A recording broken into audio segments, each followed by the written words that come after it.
All right. I want to be mindful of everyone's time, so we'll go ahead and get it started. Welcome. My name is Megan Wollerton, and we are going to be discussing 5 diet myths that might be slowing your progress.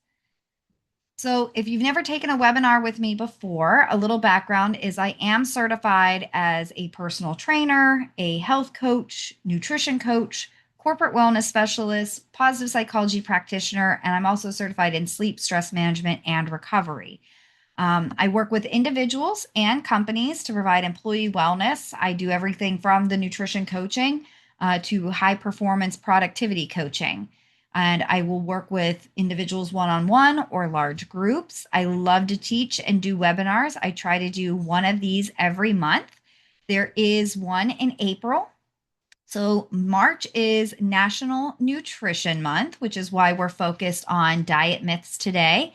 Next month, April, is Stress Awareness Month. And I'm sure nobody on this call is dealing with stress, right? Um, so next month, one of my favorite webinars to do, it is a fan favorite. It's called Everything is on Fire. It's about how to deal with stress before burnout hits. We're going to go over some tips and advice, things that you can do in order to kind of alleviate some of your stress. We're also going to look at stress a little bit differently, and how to manage that before burnout. That is scheduled. You can get that through Eventbrite, register for it. It's scheduled for April 7th. So Tuesday, April 7th at this same time, 12:30 p.m. Eastern time. So let's dive in. So we're going to be talking about diets and why so many people feel stuck. So I first, after leaving the oil and gas field industry, became a personal trainer. And it is impossible to be a personal trainer and not get asked about your diet. Exercise and diet just go hand in glove with each other. So clients would ask me, "Oh, what do you think about Atkins or paleo or plant-based eating or Jenny Craig, or I'm going to try this new thing," or uh, and I wanted to be able to really answer their questions. And that's why I went off to get my nutrition coaching certification. And talking to my clients, I see them try everything. They're trying low carb diets, they're trying detoxes, they're fasting, they're tracking all their macronutrients. And really, what it comes down to is there is a lot of information out there. I feel like you cannot scroll social media without finding some new supplement or diet program or guidance book. And the problem is that it's almost information overload. And when you look at those programs, they're very narrowly focused on what they are trying to sell. So, of course, if you are interested in eating a paleo style diet, you can find lots of research and information about how that affects the body and how it's healthy. Same thing for a plant based eating. The problem is that they do narrowly focus on their solution, and sometimes they ignore or neglect more of a holistic perspective of what really goes in to feeding the body and fueling productivity. And diets are super frustrating because all of us, I'm sure at one point in time, have tried some kind of diet. And 80 to 95% of people who try a diet will regain the weight. What's even more shocking is most of them, not only do they regain their weight, but they also tend to regain their weight plus 20%. So if you're somebody who went on, let's say, an Atkins diet back in the early 2000s and you lost 100 pounds, within 3 years, not only did you gain that 100 pounds back, but you also gained an additional 20 pounds. And this leads us into this, what's known as yo yo dieting, trying new things. And so it can be really frustrating. One of the other things too is as you get on a diet, you'll notice the body is really good at regulating itself. And so your metabolism and your body will adapt. So you might start a diet in the first 6 to 8 weeks, you're losing a lot of weight, you're feeling really good, and then you hit that plateau. And that is your body finally finding the cadence with how you're feeding it. And so your body will adapt and you're going to get stuck. We also see that when we drop our calories, we also tend to lose muscle. So, this is something I've been experiencing even more as I approach my 40th birthday. As we age, maintaining good muscle mass is really hard. And if you're not fueling the body properly, if you're not doing proper training and eating right, you'll actually the weight you lose will not be the fat you want to lose, but it will actually be muscle that you want to retain. The other thing is restrictions can lead to binges. So we can't not think of things. So if I say don't think of a white elephant, you all just thought of one. You've probably experienced it that you tell yourself, I'm not going to eat chocolate. I'm not going to have cake. I'm not going to have cookies. And now all of a sudden, that's all you can think about is eating those things. Had you just left it alone, you probably would have been fine. But because you are purposely trying to restrict yourself, your brain now is thinking about those things. And you might do really good at not eating those things for a certain period of time, maybe 1 week, 2 or 3, but a day will come when you will binge on every cake, cookie, chocolate that you find, almost like you're trying to make up for lost time. And that leads us into these cycles. It can even lead into certain eating disorders. The other thing is, not all diets take into account our different body types. We all metabolize things differently. We all have different body compositions that play a role in our diet. So it's not uncommon for me to work with a husband and wife and they go on the same diet. And then I hear the same thing. My husband lost 20 pounds and I only lost 3. It's not fair. And it comes down to how our bodies metabolize. Everyone's different. So the diet plan that you may have paid money for may not reach the same results. That's why there's always that little disclaimer on the TV or in any of those ads about these results are not typical, because each body type is different. And so not that diet's not guaranteed to give you those results. However, we do want to eat well. So, as a nutrition coach, I really try to focus my clients on just eating well balanced, healthy diet. We want to make sure you have enough energy to keep you active all day. Food is our fuel source. And so if you are restricting your food, especially your carbohydrates, you're going to feel sluggish and tired. And if you've got kids to keep up with, if you've got a job that you need to be productive at, you're going to have a really hard time keeping up that level of activity. Nutrients are also important for growth and repair. So, if you're nursing an injury or you're fighting a sickness and you have yourself on a restricted diet, you're going to have a hard time overcoming that. You want to make sure that you're staying strong and healthy, and we want to make sure that we're preventing disease related illnesses. So, there are some people that actually make themselves sick on certain diets or using certain supplements.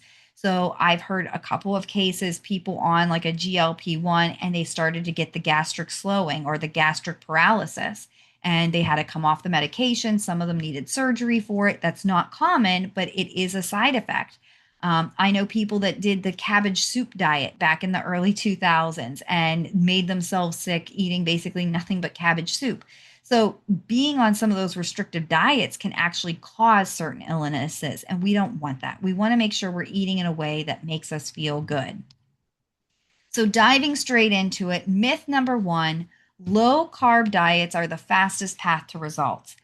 Yes, you go on a low carb diet, you will drop a lot of weight very quickly.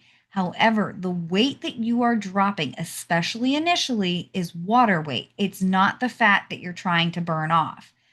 It does help in that a lot of people that go on a low carb diet, they stop eating processed foods, which is really good. If it comes in a crinkly package, you probably shouldn't be eating it.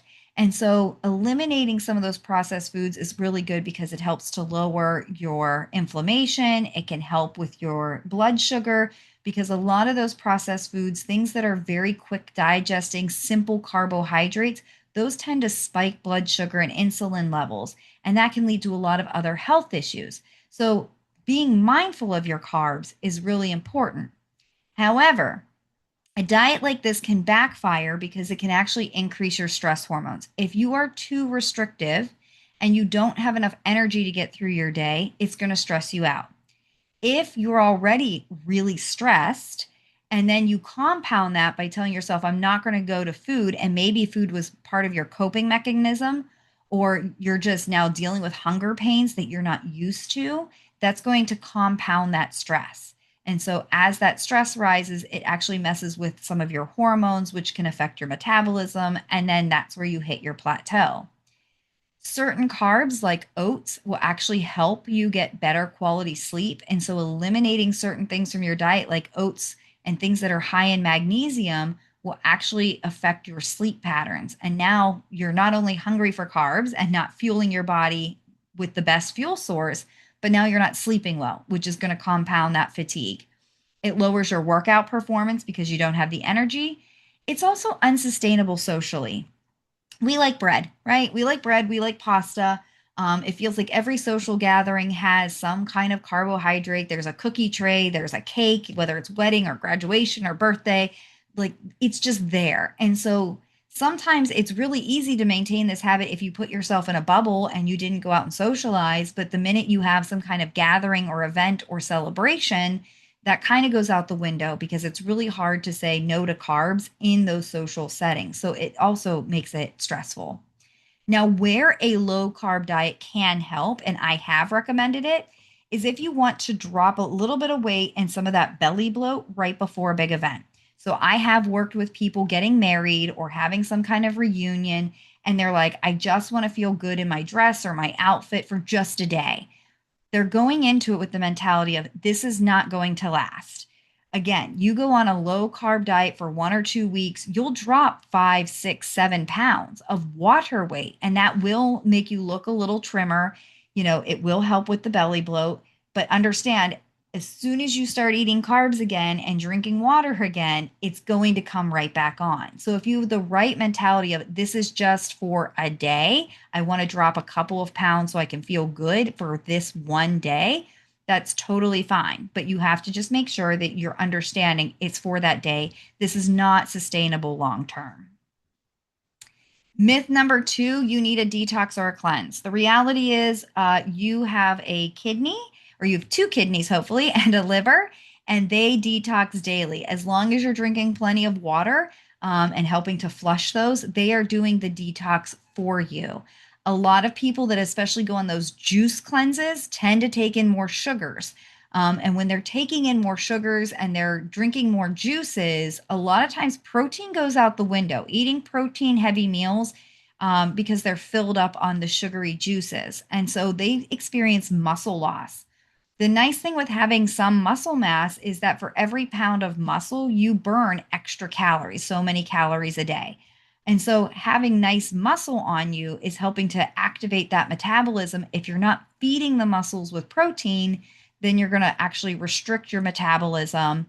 You might start to experience some of that muscle loss.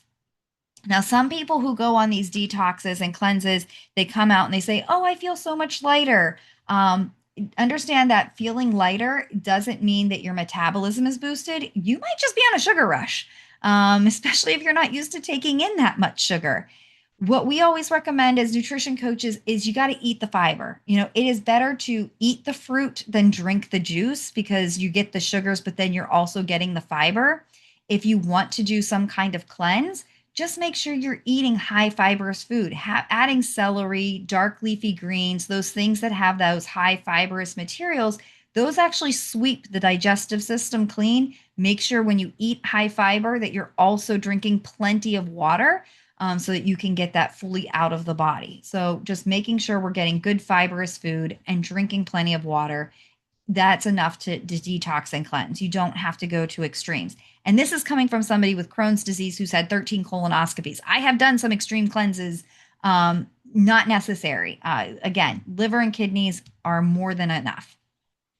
Myth number three, supplements or GLP-1 medications are the solution. So a lot of buzz around GLP-1s. When do I recommend them? When do I not? So I have had a couple of clients that I have recommended GLPs for. These are people who were extremely obese. They were also dealing with some mental health issues around their diet. So I have one client, she and I worked together. She started 260 pounds. We got her into Wonderland at 180. She had a major life event happen, stressed out, and she went back to binging and she regained, she was back up to about 230 pounds. Now, this particular client, she went back seeking her therapist. She was getting her mental health right. She had the healthy habits down. She knew how to eat. She knew how to exercise. But she came to me frustrated that she could only walk for about 10 minutes and then it hurt her knees. And so that extra weight was actually causing her to not exercise.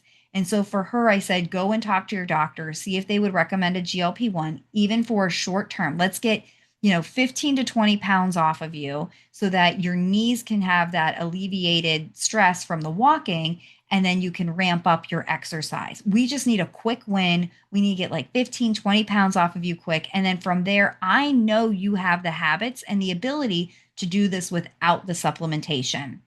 So if you already have good habits and practice, but maybe need that boost or a quick win, that's when I would recommend it. If you have a medical condition and a doctor is suggesting it for you, so like my father is a diabetic, his A1C is always out of whack. He's on a GLP-1 to control his A1C. Yes, he's also experienced a lot of weight loss from it too, which has been beneficial to his health. So those are two instances when I typically will recommend it. Something to note though, muscle loss is also common on a lot of these supplements and these GLP-1s if you are not eating adequate protein and doing resistance training. A lot of people get in their head that when they diet and they want to exercise, they become what I call cardio bunnies, meaning that they like to jump on the treadmills, they like to get on the ellipticals, they like to go for walks, and it's cardio all day, and there's no weightlifting. Weightlifting will not make you big and bulky unless you're taking some kind of testosterone supplement. And it's really important for your bone density. It's really important for keeping that lean muscle mass. It gets harder to keep your lean muscle mass, especially as we age. So you want to make sure you're protecting it as much as you can through resistance training and proper protein intake. And again, if you're going to do supplements and GLP-1s, just understand that behavior change is what's going to drive sustainability. You might lose the weight on those medications, but understand, just like any other diet program, as soon as you stop taking it, the weight will come back if you don't have the proper behaviors in place. So if you're going to consider any of these medications, first off, talk to your doctor and make sure it's safe for you. Even if it's something you can buy over the counter at like GNC or Target or Walmart, talk to your doctor about it. And then seek coaching or help to really put in those healthy habits, making sure that you can carve out time for exercise, how to eat in the proper balance for your body type. Myth number 4, forced fasting is always better. So intermittent fasting, going on these long fasts is something I'm seeing creep up in popularity again. Fasting does work for a lot of people. For me specifically, I met with a registered dietitian, a licensed dietitian, and for my Crohn's disease, they recommended a 16-8 fast, meaning I'm fasting for 16 hours, I'm eating for 8 hours, and that's to give my digestive system a chance to heal and repair. For people like me, it's great. I have no problem feeling hungry from time to time. I don't freak out. I also fast for religious reasons. So, like, we're in Lent right now, and my husband and I fast Monday through Friday, kind of like Muslims do for Ramadan, from sunrise to sunset. We are fasted. So, we're only really eating one meal a day, a big dinner with our family, and we're doing that for religious reasons. So, there's a lot of different reasons to fast, but it still needs to be done safely. So weekends are our refueling. We will eat regular meals Saturday and Sunday with our kids, breakfast, lunch, dinner on the weekends, making sure we're getting proper refueling times. This is not a magic formula for your metabolism. Sometimes fasting gets sold as a way to jumpstart or kickstart your metabolism. And for some people, yes, that is true. For others, fasting can actually slow your metabolism and have the opposite effect. If you are somebody who has a high stress job or is already experiencing a lot of stress, fasting may not be the solution for you, because feeling those hunger pains and not fueling your body properly puts your body under even more stress. And when you experience all that stress and it's getting compounded, what you might see is your cortisol spike. And cortisol is a hormone that's released under high stress, and it can cause fat to accumulate around the belly. So you might notice belly bloat when you're trying to fast because you're under so much stress. The other thing too is if you're not sleeping well, I don't recommend fasting unless you have good sleep habits, because you need energy to get through the day. Food is our fuel source. So if you're not sleeping well and you're not fueling the body, you're going to feel awful. I'll just be honest. You're going to feel sluggish. You're going to have that brain fog. You're not going to be motivated to exercise or to prep meals or do any of the good, healthy things you should be doing because you're just going to be exhausted. And when you get to that point where you just feel totally exhausted, you're going to enter into rebound eating, similar to binging, where you're going to go back to just eating whatever. You're probably going to seek out high carbs, especially when you're tired. We tend to crave simple carbohydrates like sugar. We tend to crave caffeine because we're trying to like really just kickstart the body into gear. If you want to try intermittent fasting, if you feel like I think I could handle it, it does not have to be extreme. You don't have to go warrior style where you're only eating one meal a day and have a 2 hour feeding window. You can start simply. I mean, if you really think about it, say you stop eating 3 hours before bed, which is something I recommend to all my clients. 3 hours before bed, stop eating so it can properly digest, your stomach can empty before you lay down. And then let's say you get 7 hours of sleep a night. So between the 7 hours you were sleeping and the 3 hours before bed, right there, you're 10 hours fasted. And then let's say you just wait 2 hours before you eat breakfast, there's a 12-hour fast right there. It does not have to be extreme. So you could start with something like a 10-hour or 12-hour fast and see how you feel, see how your body feels. And if you feel like you could stretch it longer, go for it. A lot of my clients who do fasting like the 16-8. So 16 hours they're fasting, about 8 of those they're sleeping at night. So then it's just a few hours before bed and a couple hours after they wake up. They're not eating. Typically, that just means they're skipping breakfast, but they're eating a healthy lunch and dinner. Start with easy intervals and work your way up. Before you start fasting, check your mental state. There are some people that feeling hunger pains can trigger some really negative mental and physical responses. So I've had clients that grew up in poverty, and when they feel hunger pains, it brings up past childhood trauma of times when their family couldn't afford food. Some clients had dealt with eating disorders, and feeling those hunger pains remind them of a time when they were struggling with anorexia or bulimia.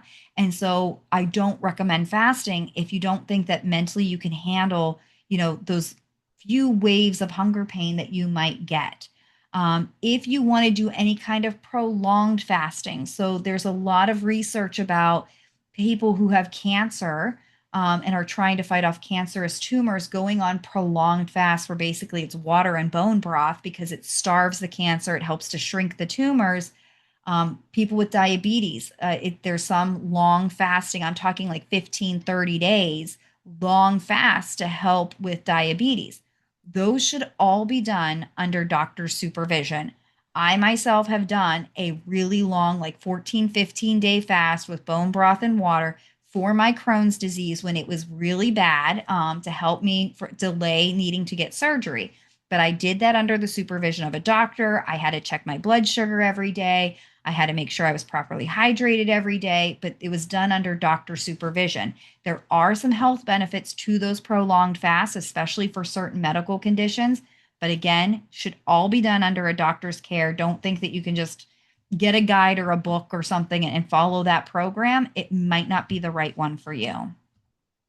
The last myth is macros matter more. So macronutrients are the carbs, the proteins, and the fats, and those matter more than the ingredients in the package. A lot of times we reach for a package and we look how much carbs are in this, how much fat is in this. We'll look to see maybe how much sugar or how much fiber. But the thing that a lot of us ignore is the ingredients. If there is a huge ingredient list and most of it you can't pronounce, put it back. I look for packages, and the first thing I look at is the ingredients. I'm looking for 5 or less ingredients on most of my packages, and I should be able to recognize them. So when I buy a bag of potato chips, go and look at the different potato chips. There are some that will have like 10 or 12 different ingredients, but if you go to like Cape Cod, it's like potatoes, salt, done. 2 ingredients. That should be all potato chips are: potatoes and salt. Maybe oil in there for what they were cooked in. There should not be a laundry list of ingredients in certain foods.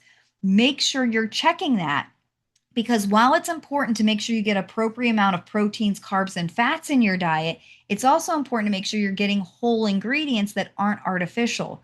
your body does not recognize a lot of those artificial ingredients and dyes, and it doesn't know how to interact with them. And so they see them as foreign invaders, and it triggers an inflammation response. It treats it like a virus or a germ, and it can cause a lot of increased inflammation, a lot of pain in your body, a lot of fatigue. So that's why when you eat certain things, you might feel physically sick or ill, or maybe you start to notice a lot of muscle tension. That is your body actually fighting off artificial ingredients in your foods and having that kind of reaction. So we want to make sure that we are checking the ingredients. We're getting rid of those ultra processed foods. Understanding your gut health absolutely impacts your immunity and your hormones. And so that does matter. And then the nutrient density. When you check your package, check the serving size. I've had clients come to me saying, "Oh, I eat this protein bar after our workout, and then I go get dinner, and I'll look at that protein bar and realize this is a meal replacement bar. This is supposed to replace dinner, not be in addition to dinner." So making sure we're checking the density of the things that we're eating and that we're eating in proper proportion. Just make sure you know what you're eating. When it comes to dieting, just focus on what you can improve 1 to 5% better. I'm not saying you have to cut out. I'm a big one for my nutrition coaching clients. I am not fully restrictive because it's hard and that gets you into that yo yo mentality. I ask my clients, how can you make your lunch? Look at your lunch. How can you make it 1, 2, 3% better? Maybe it's swapping out the soda for iced tea. Maybe it's, putting a vegetable on the plate in addition to what you're eating. Maybe it's doing some little healthy swap. It doesn't have to be a massive change overnight. Just every day, how can I make this 1 or 2% better? How can I make it a little bit healthier? And over time, that matters. As you're shopping and you're putting things into your shopping cart, keep it simple. Ask yourself, did it have a mom? Or did it grow from the ground? And if you've got little kids, this is a great way to teach them about nutrition. You're going down the aisle and you buy eggs. Eggs had a mom, put it in the cart. You're buying tomatoes. Tomatoes grew from the ground, put it in the cart. You get to the cereal aisle and they want to buy like Fruity Pebbles. Well, Fruity Pebbles didn't have a mom, and I've never seen Fruity Pebbles grow from the ground, so we probably shouldn't eat those. Let's put those back.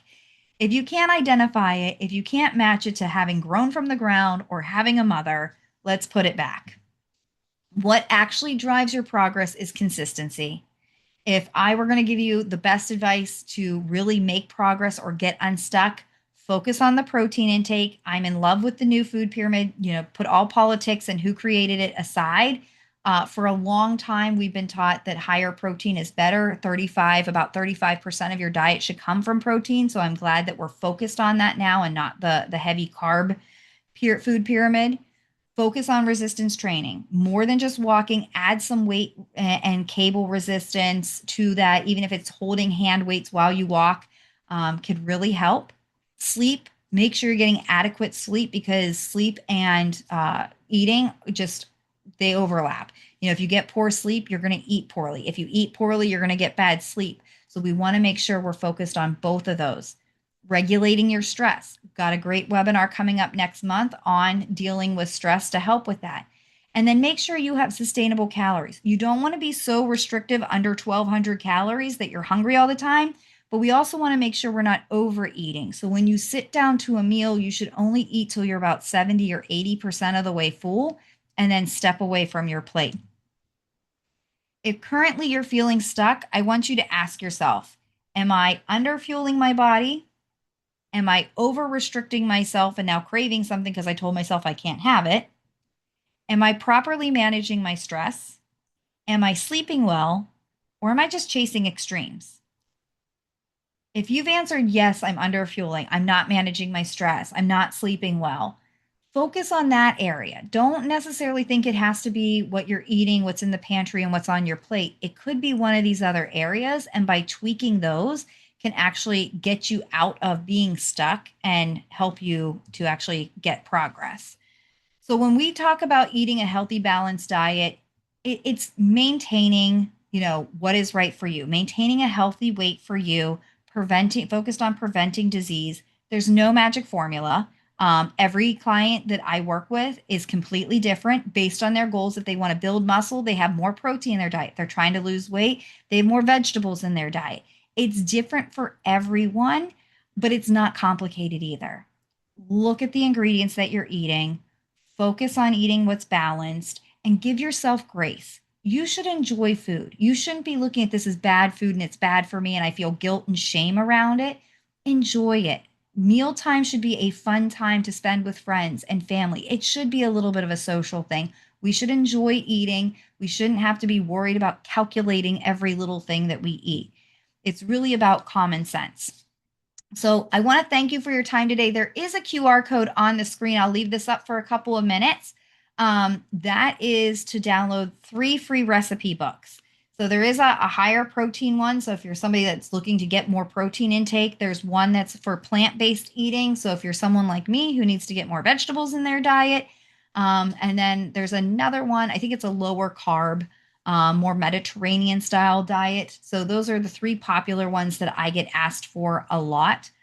So you can download those free recipe guides. And if you have any questions, I'm happy to stay on and answer any questions you might have about the information given today or any other diet questions that you have.